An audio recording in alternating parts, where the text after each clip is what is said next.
আসসালামু আলাইকুম রহমতুল্লাহ। দর্শক, আজকে আমরা আমাদের ঘাড়ের সাবলাক্সেশন সম্পর্কে আমরা আলোচনা করব। আজকে সাধারণত আমরা সাবলাক্সেশন বলতে বুঝাই একটি জয়েন্টের আর্টিকুলার সারফেস যদি আরেকটি জয়েন্টের আর্টিকুলার সারফেস থেকে যদি স্লাইটলি সরে আসে, পুরো জয়েন্টটা ডিসপ্লেস হবে না। যদি পুরো জয়েন্টটা ডিসপ্লেস হয় তখন সেটাকে আমরা বলি ডিসলোকেশন। আর আমরা এখন বলতেছি সাবলাক্সেশন। দর্শক মনে রাখবেন, যখন এই আমাদের ঘাড়ের এই বোনসগুলো, এই যে ভার্টিব্রাগুলো যখন হয় কি যে এইটা আর্টিকুলার সারফেসে আরেকটা আর্টিকুলার সারফেস যখন সরে আসে খুবই স্লাইটলি, খুবই মিলিমিটারের হয়। এবং খুব গুরুত্বপূর্ণ বিষয় হচ্ছে যে এটা আসলে পেন হয়, এটা গুরুত্বপূর্ণ, কিন্তু আমাদের রেডিওলজিক্যালি আমরা যদি এক্সরে করি তাহলে সেটাতে আমাদের খুব ভালোভাবে সেভাবে ডিফারেন্সিয়েট করার মতো সাবলাক্সেশন হয় না।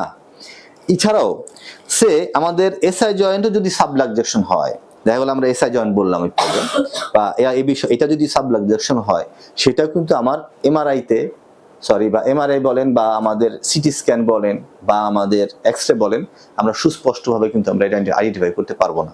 এটা আমাদের ক্লিনিক্যালি আমাদের এটা বুঝতে হয়, ক্লিনিক্যালি আমাদের আইডেন্টিফাই করতে হয়।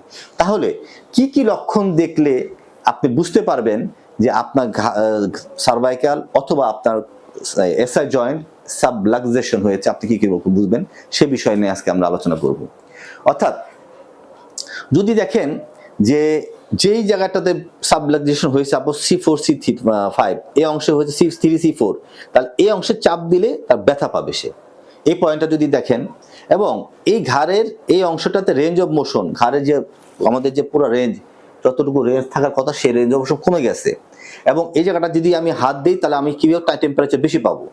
এবং এই জায়গা যদি আমি স্ট্রেচ করি, দেখা গেল এই ঘাড়টা যদি আমি এক পাশে যদি স্ট্রেচ করি তাহলে পেনটা বাড়বে।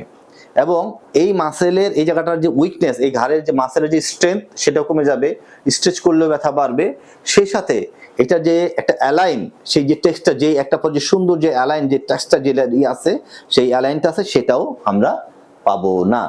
অর্থাৎ যদি কি কি দেখবো, যদি এই জায়গায় চাপ দিলে ব্যথা অনুভব হয়, যদি রেঞ্জ অফ মোশন কমে যায়, টেম্পারেচার যদি চাপ দিলে গরম যদি হয়ে আসে, যদি উইকনেস হয়ে যায়, যদি স্ট্রেংথ কমে যায়, এবং যে অ্যালাইনটা যদি ডিসপ্লেস হয়, তাহলে এই লক্ষণগুলি যদি আমরা দেখি কোনো ঘাড়ের বা এই জায়গাটাতে যদি আমরা দেখি, তাহলে আমরা বুঝবো যে এসআই জয়েন্ট সাবলাক্সেশন হয়েছে অথবা আমাদের সার্ভাইকাল স্পাইন সাবলাক্সেশন হয়েছে। দর্শক এখানে একটু লক্ষ্য করে দেখেন, এই যে এই ভার্টিব্রাটা আমাদের এই ভার্টিব্রার তুলনায় সামনের দিকে চলে আসছে। অর্থাৎ এক সেন্সে এটা কিন্তু একটা এই আর্টিকুলার সারফেস থেকে এই আর্টিকুলার সারফেসটা সরে আসছে, অর্থাৎ এটা সাবলাক্সেশন। অর্থাৎ সবসময় যে টু দ্য পয়েন্টে এরকম আমরা দেখবো তা না, যদি মিনিমাম সাবলাক্সেশন হয় তখন আমাদের এইভাবে আমাদের আইডেন্টিফাই করতে হবে।